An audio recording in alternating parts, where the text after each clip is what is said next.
ചൂട് കടുത്തതോടെ പാലക്കാട് ജില്ലയിൽ വിദ്യാഭ്യാസ സ്ഥാപനങ്ങൾക്ക് ഓൺലൈനായി മാത്രം പ്രവർത്തിക്കാൻ കളക്ടറുടെ നിർദ്ദേശം. കായിക പരിപാടികൾ, പരേഡുകൾ എന്നിവ രാവിലെ 11 മുതൽ 3 വരെയുള്ള സമയത്ത് പാടില്ല.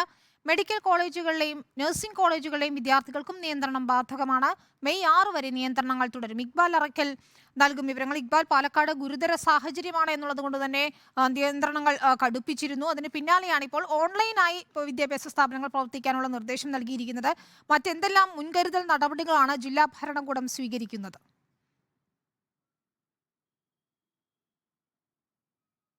വിനീത, പാലക്കാട് ജില്ലയിൽ ചൂടിന് നേരിയ ശമനം ഉള്ള ഒരു സാഹചര്യത്തിലാണ് ഇപ്പോൾ വീണ്ടും ഇത്തരത്തിലൊരു ജാഗ്രതാ നിർദ്ദേശം അല്ലെങ്കിൽ നിയന്ത്രണങ്ങളെല്ലാം ജില്ലാ കളക്ടർ കൊണ്ടുവരുന്നത്. ചൂട് കുറയുന്നുണ്ടെങ്കിലും പാലക്കാട് ജില്ലയിൽ ഹ്യൂമിഡിറ്റി അല്ലെങ്കിൽ ഈ ഉഷ്ണം ഉയർന്നു തന്നെ നിൽക്കുകയാണ്. കഴിഞ്ഞ ദിവസങ്ങളിലെല്ലാം 48% ഹ്യൂമിഡിറ്റി ഉണ്ടായിരുന്നെങ്കിൽ അത് ഇന്ന് 50%-ലോട് എത്തിയിരിക്കുകയാണ്. ഇതുകൊണ്ടുകൂടിയാണ് ഇപ്പോൾ ജില്ലാ കളക്ടർ ഒരു നിയന്ത്രണങ്ങൾ തുടരും എന്നൊരു മുന്നറിയിപ്പ് നൽകിയിരിക്കുന്നത്. മെയ് 6 വരെ ജില്ലയിലുള്ള എല്ലാ വിദ്യാഭ്യാസ സ്ഥാപനങ്ങളും ഓൺലൈനായി മാത്രമേ പ്രവർത്തിപ്പിക്കാൻ പാടുള്ളൂ.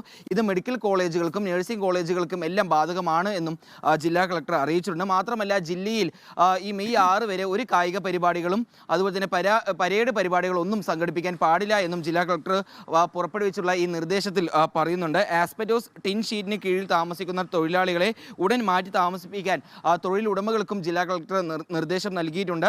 രാവിലെ 11 മുതൽ വൈകിട്ട് 3 വരെ കന്നുകാലികളെ ഒന്നും മേയാൻ വിടാൻ പാടില്ല എന്നും ഈ നിർദ്ദേശത്തിൽ പറയുന്നുണ്ട്. കഴിഞ്ഞ 2 ആഴ്ചക്കിടയിൽ 31 കന്നുകാലികളാണ് പാലക്കാട് ജില്ലയിൽ ഈ കനത്ത ചൂടിൽ ചത്തു വീണത്. ഇതുകൊണ്ടുകൂടിയാണ് ഈ നിർദ്ദേശം ഇപ്പോൾ തുടരാനുള്ള ഒരു നിർദ്ദേശം ജില്ലാ കളക്ടർ നൽകിയിരിക്കുന്നത്. പാലക്കാട് പല ഭാഗങ്ങളിലും കുടിവെള്ളത്തിനും ഉൾപ്പെടെ വലിയ രീതിയിൽ ക്ഷാമം നേരിടുന്നുണ്ട്. എന്തെങ്കിലും രീതിയിൽ ഇത്തരം പ്രശ്നങ്ങൾ ഉണ്ടെങ്കിൽ ഉടൻ തന്നെ വാട്ടർ അതോറിറ്റിയും ജില്ലാ ഭരണകൂടത്തെയും അറിയിക്കാനും ജില്ലാ കളക്ടർ അറിയിച്ചിട്ടുണ്ട്. പ്രത്യേകിച്ചും ഈ അട്ടപ്പാടി പോലുള്ള ആദിവാസി മേഖലയിലാണെങ്കിൽ അവിടെ ട്രൈബൽ പ്രൊമോട്ടർമാർ വഴിയും നെല്ലിയാമ്പതി അല്ലെങ്കിൽ പറമ്പിക്കുളം പോലുള്ള മേഖലകളാണെങ്കിൽ അവിടെ ഉദ്യോഗസ്ഥർ വഴിക്കും എത്രയും പെട്ടെന്ന് ജില്ലാ ഭരണകൂടത്തെ ഇത്തരത്തിലുള്ള പ്രശ്നങ്ങൾ അറിയിക്കാനാണ് ജില്ലാ കളക്ടർ ഏതായാലും അറിയിപ്പ് നൽകിയിട്ടുള്ളത്. ഏതായാലും മെയ് 6 വരെ പാലക്കാട് ജില്ലയിൽ ഈ കനത്ത ചൂട് കാരണം നിയന്ത്രണങ്ങൾ തുടരും.